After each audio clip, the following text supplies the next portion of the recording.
महाकाल, जय महाकाल, जय महाकाल। ये एक परी की साधना मैं बताने वाला हूँ और ये साधना बहुत अच्छी साधना है, बहुत मज़ेदार साधना है। सबसे बड़ी बात यह है कि नया साधक हो या पुराना साधक हो, स्त्री हो या पुरुष हो, या पढ़ा लिखा हो या तो फिर अनपढ़ हो, ये साधना कोई भी व्यक्ति कर सकता है। कोई भी इंसान या स्त्री या पुरुष कर सकता है, या पढ़े लिखे हो या तो फिर अनपढ़ हो। ऐसी बात नहीं है कि इसमें मंत्र नहीं है, मंत्र है लेकिन वो नाम के लिए मंत्र है। वो व्यक्ति अनपढ़ भी होगा तो हमारी वॉइस सुनकर वो याद कर सकता है, ठीक है। और दूसरी बात, यह साधना 1 से 3 दिन के अंतर्गत है। एक दिन सफल होगा, दूसरे दिन नहीं सफल होगा, तीसरे दिन कन्फर्म हो जाएगा, ठीक है। और इसमें कोई बहुत बड़ा जाप ताप नहीं है, ठीक है। इसमें है तो बहुत अच्छी साधना है, परीक्षित साधना है। थोड़ा सा मेहनत, विधि विधान जो सामग्री है वो लोग आप लोग ध्यान से सुन लीजिए, वीडियो को बिना स्किप किए फुल जानकारी आप ध्यान से सुन लीजिए, अधूरा ज्ञान मत लीजिएगा, ठीक है। ये साधना करने के लिए आपको किसी भी दिन, समय तो इसका रात्रि लगेगा लेकिन किसी भी दिन आप ये साधना कर लोगे। रात्रि के 9 के बाद ये साधना आपको स्टार्ट करनी है। और ये साधना घर पे या घर के बाहर साधना करें, लेकिन खुले आसमान के नीचे साधना करें। जब आप ये खुले आसमान के नीचे साधना करेंगे, कुछ लोग दिल्ली मुंबई से हैं, कोलकाता से हैं, तो वो लोग साधना वहाँ तो दिन और रात सब बराबर होता है, लेकिन आप लोग अपने हिसाब से देख लें कब सब लोग सोते हैं, कब तन्हाई पड़ता है, कब शोर शराबा नहीं होता है, उसी टाइम पर ये साधना करें। जब आप ये साधना करोगे, जिस दिन से, एक ही दिन की साधना है, एक दिन के जैसे आप करना है वैसे ही 2 दिन करना है, तीसरे दिन अलग करना है। पहली बात, ये साधना एक ही दिन में सफल हो जाएगी, ठीक है। उस दिन आपको, जिस दिन ये साधना कर रहे हो, मांस मछली शराब सुरती सुपारी पान गुटखा इत्यादि ये सब आपको कुछ नहीं करना है। सेवन नशा किसी भी प्रकार का नहीं करना है। और दूसरी बात, आपको बाल ब्रह्मचार्य का पालन करना है, तन मन एकदम साफ रखना है और शोर शराबा नहीं करना है, ज़्यादा बातें नहीं करना है। आपको ये साधना करने के लिए सबसे पहले रक्षा घेरा लगाना है। सुरक्षा कवच जो होता है वो शरीर के लिए ओनली रक्षा करता है, ठीक है। आपके सामने जो भोग रखा है, जो सामग्री रखी हुई है, उसको नहीं रक्षा कर पाएगी। सुरक्षा कवच जो होता है, जो रक्षा घेरा सर्कल रिंग होता है, जो लोग चक्कू से मारना होता है भैरव जी के मंत्र या हनुमान जी के मंत्र से, तो आपको सामग्री सहित और आपका शरीर सहित पूर्ण रूप से रक्षा होता है। तो आपको रक्षा घेरा भी लगाएं, सुरक्षा कवच भी पहने अगर आपके पास है तो, नहीं तो रक्षा घेरा बहुत ज़रूरी है। आपको सबसे पहले 2 हरा आसन लगाना है, एक बड़ा लगाना है, एक छोटा लगाना है। एक अपने सामने लगाना है बड़ा सा, कम से कम तो 1 मीटर का, और कम से कम तो 2.5 से 3 फीट का, 4 फीट का आप अपने पास बैठने के लिए एक हरा आसन लगाएंगे कम्बल का। अब आपको हरा वस्त्र पहनना भी है। और दूसरी बात, आपको सबसे बड़ी बात ये ध्यान में रखना है कि चावल लेना है। चावल पीला हुआ और खंडित न, खड़ा चावल लेना है। पीला कलर हल्दी से कलर कर लेना है। आपको जो सामने हरा आसन रखा है, 8 जगह लाइन से रखेंगे सामने, थोड़ा थोड़ा मुट्ठी मुट्ठी भर चावल गोला बना कर उसी के ऊपर जो आपने एक सामने आसन लगाया है, 8 जगह पीला चावल रखेंगे।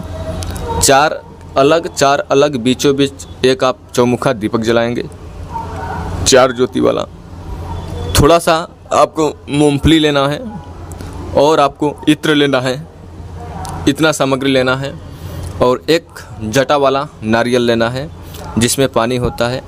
और अपने पास कुछ हथियार रखना है, यानी हथियार बोले तो पेचकस लोहा कुछ भी रखना है नारियल का पानी निकालने के लिए। और आपको एक स्टील के नया बर्तन या तांबे का, जो भी आपके पास प्राप्त हो, वो ले लेना है। एक रुद्राक्ष की माला लेना है। इतना सामग्री आपको लेना है। और रुद्राक्ष की माला जो है वो संस्कारित होनी चाहिए, शुद्ध माला होनी चाहिए और वो अच्छा माला होना चाहिए। माला मेरे पास से आप ऑर्डर कर सकते हो, शुद्ध जागृत संस्कारित माला, ठीक है। इसमें आपको साधना 9 बजे के बाद में बैठना है। आपको 25 माला आपको ये साधना करना है। अगर आपके पास समय है तो ज़्यादा भी कर सकते हो। जब 25 माला जो मंत्र मैं बताने वाला हूँ उसका जाप करोगे तो परी प्रत्यक्ष होगी, नहीं प्रत्यक्ष होगी तो अनुभव होगा, अनुभव भी नहीं होगा तो आपको निराश नहीं होना है। ये बात आपको अवश्य ध्यान में रखना है। पहली बात, 100 में 100% परी आ जाएगी। अगर परी नहीं आती है तो आपको अनुभव होगा अनेकों प्रकार के, मीठी मीठी आवाज़ें, चींटी जैसी काटने की आवाज़ें, गोड़ में झुनझुनाहट, शरीर में गर्माहट और मंत्र जाप करते टाइम सर्दी जैसा, ऐसे आपको अनुभव होंगे।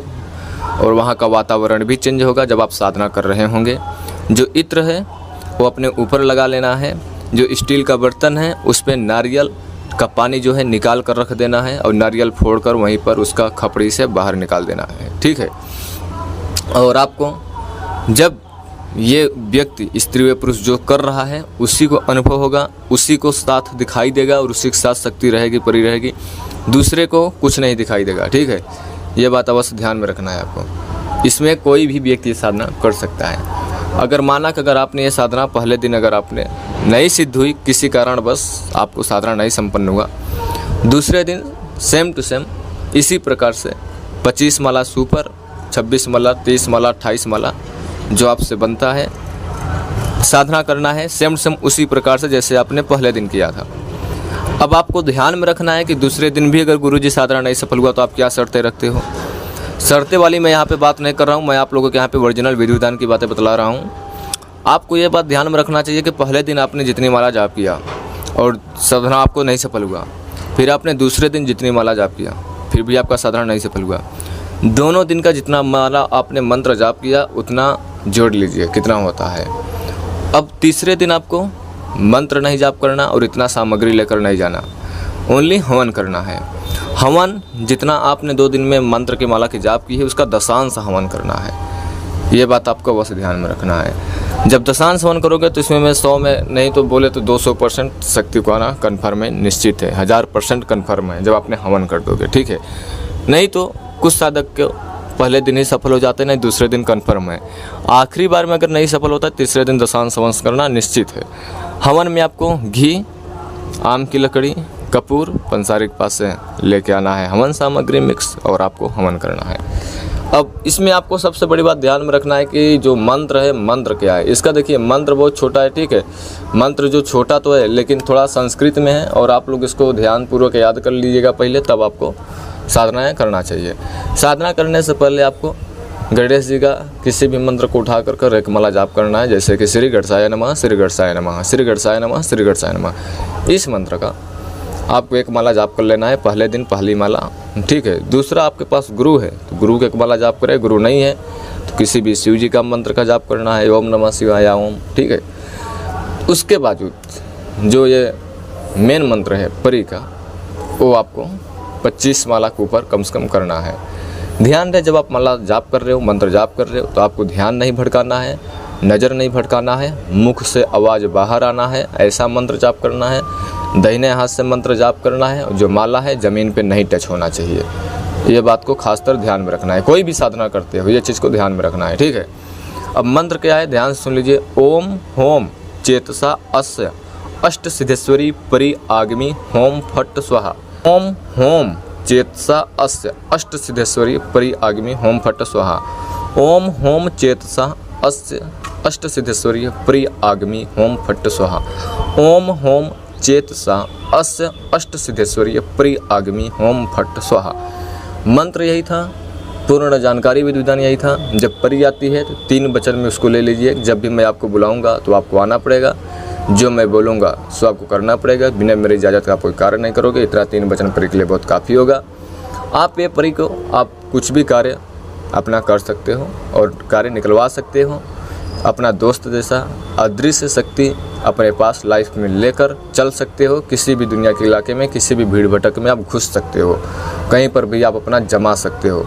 सौंदर्य रूप, कल्पकाया चेहरा, वशीकरण जैसी क्रिया, रोगों से मुक्ति जैसा पाना विधि, उसका कोई भी कारण, कुछ भी क्रिया आप इससे आसानी से कार्य निकाल सकते हो।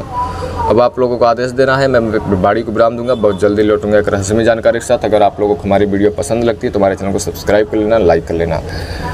तब तक लिए हर हर महादेव, हर हर महादेव, हर हर महादेव।